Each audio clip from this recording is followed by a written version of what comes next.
Hello everyone, আজ আমি দারুণ খাস্তা এবং পুরের ঠাসা কচুরি বানিয়েছি, সেটাই আপনাদের সঙ্গে শেয়ার করছি। এর জন্য আমি কিছু সয়াবিন নিয়েছি।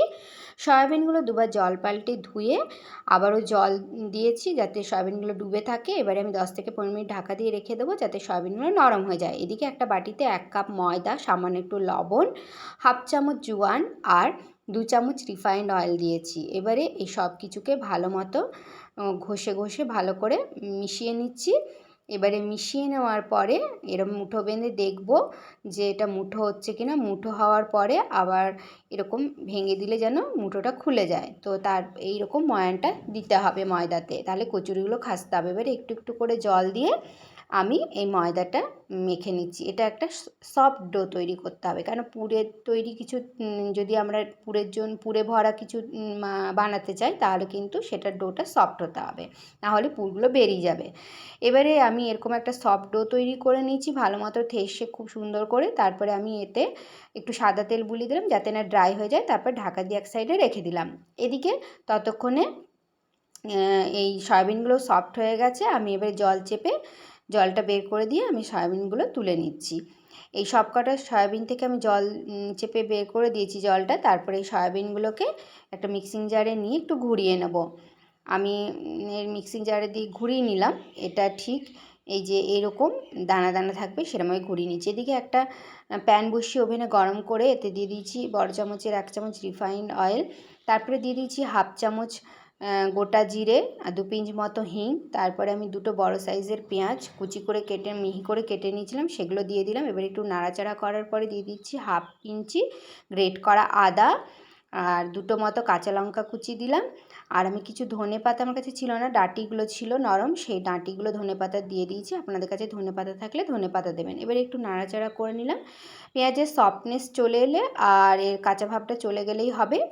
এবারে আমি এই গ্রাইন্ড করা সয়াবিন দিয়ে দিলাম স্বাদ মতো লবণ, গোটা মানে জিরে গুঁড়ো, ধনে গুঁড়ো আর চিলি ফ্লেক্স। এবারে সব কিছুকে ভালো মতো মিশিয়ে নিলাম আর এই কাঁচা ভাবটা সয়াবিনে চলে গেছে। এবারে আমি দিয়ে দিলাম অল্প একটু চাট মশলা দিলে টেস্টটা দারুণ হয়। চাট মশলাটাকেও নাড়াচাড়া করে মিশিয়ে দেওয়ার পরে এতে দিয়ে দিচ্ছি একটা গ্রেট করে নেওয়া সেদ্ধ আলু, সামান্য লবণ। সেদ্ধ আলুটাকেও খুব ভালো মতো মিশিয়ে নিচ্ছি সব কিছুর সঙ্গে।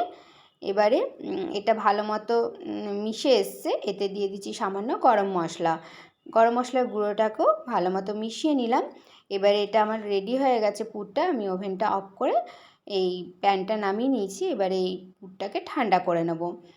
তো এইদিকে ঠান্ডা হচ্ছে, ততক্ষণে আমি এই ডোটা দেখুন কতটা সফট হয়েছে। ঢাকা খুলে এটাকে আরেকটুখানি ঠেসে নিচ্ছি। এটা তাহলে কচুরিগুলো খুব সুন্দর হবে, খাস্তা হবে। এবারে আমি এর থেকে লেচি কেটে নিচ্ছি। আমার 6টা মতো, এই 1 কাপ ময়দাতে 6টা মতো লেচি হয়েছে। তো কচুরিগুলো একটু বড় হয়েছিল। তো এরকমভাবে এবারে আবারও একটু ঘুরিয়ে নিচ্ছি। এরকমভাবে আমি ঘুরিয়ে নিলাম সব কটা লেচিকে। এবারে এর থেকে আমি একটা লেচি নিয়ে বাকিগুলো ঢাকা দিয়ে রাখলাম। আর আমি এবারে চাকতি বেলায় এগুলো আটার গুঁড়ো দিয়ে আমি বেলে নিচ্ছি। একটু পাতলা করে বেলবো, তাহলে মানে ভালো হবে আর কি। তো আমি এরকম পাতলা করে বেলে নিলাম একটা। তো এইভাবে এটা আমি তুলে রাখছি প্লেটে।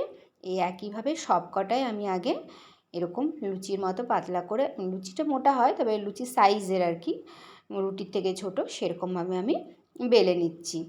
তো আরেকটাও বেলে নিলাম। তো এই একইভাবে আমি সবগুলোই বেলে নিয়েছি। এবারে পুরটা ঠান্ডা হয়ে গেছে, এটাকে আমি এক জায়গায় জমা করে এর থেকে আমি বল, যেহেতু 6টা আমার মানে বেলেছি ওই ময়দা থেকে, সেই জন্য আমি 6টা এরকম বল বানিয়ে নিচ্ছি। তো 6টা বল এরকম বানিয়ে নিলাম। তাহলে এবারে এই যে একটা বল নিয়ে আমি এই যেটা বেলে রেখেছিলাম এর মধ্যে নিয়ে আমি সব চারিপাশের থেকে যে এই লুচির মতো যেটা বেলেছি সেটা আমি এরকমভাবে নিয়ে এক জায়গায় জমা করে দিলাম। তারপর একটু ঘুরিয়ে এরমভাবে চেপে দিলাম, তাহলে পুরটা বেরোবে না। তারপরে হালকা হাতে এরমভাবে চেপে চেপে চ্যাপটা করে দিচ্ছি, এতে ভালো হবে কচুরিটা। আবারও একটাতে এরকমভাবে আমি নিয়ে নিয়েছি পুর। তারপরে সাইডের এই রুটিটা বা লুচির মতো যেরকম হয়েছে যেটা বেলেছি তেলটাকে জমা করে নিয়ে এক জায়গায় জড়ো করে নিয়ে এরকমই ঘুরিয়ে দেবো মুখটা, তাহলে পুরটা আর বেরোবে না। তারপরে এরকম হালকা হাতে চেপে চ্যাপ্টা করে দিলাম। এইভাবে আমি সব কটাই বানিয়ে নিয়েছি। এবারে ওভেনটাকে অন করে আমি প্যানটা বসিয়ে দিয়েছিলাম, তারপরে এতে বেশি করে সাদা তেল দিয়ে দিয়েছি। তেলটা কিন্তু একেবারে লো হিটে থাকতে হবে, সেই রকম অবস্থায় একেবারে লো থাকবে, সেই সময় আমাদের এই শেপ দেওয়া কচুরিগুলো দিয়ে দিতে হবে। আমি দিয়ে দিয়েছি। এবারে এর ওপরে তেলটা ঠিকমতো পাচ্ছিল না, তাই চামচে করে আমি ওপরগুলোতেও তেল দিয়েছি।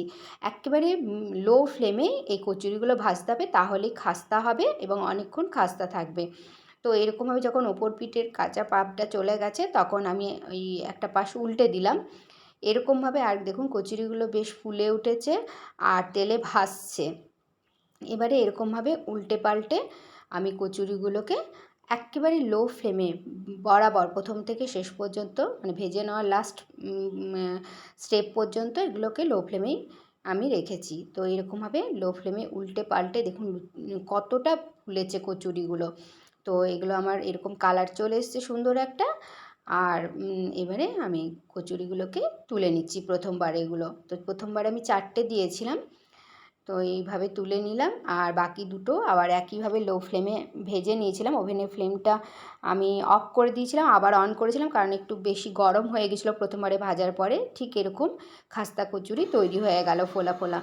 দেখুন এটা কতটা মুচমুচে হয়েছে। তো আপনারা বাড়িতে একবার হলেও ট্রাই করবেন। আর যদি পেঁয়াজ না দেন তাহলে সম্পূর্ণ নিরামিষ তৈরি হয়ে যাবে। তো সম্পূর্ণ নিরামিষও আপনারা এটা বানিয়ে নিতে পারেন সয়াবিনের কচুরি। Please do like, comment, share and subscribe to my channel. Thank you so much.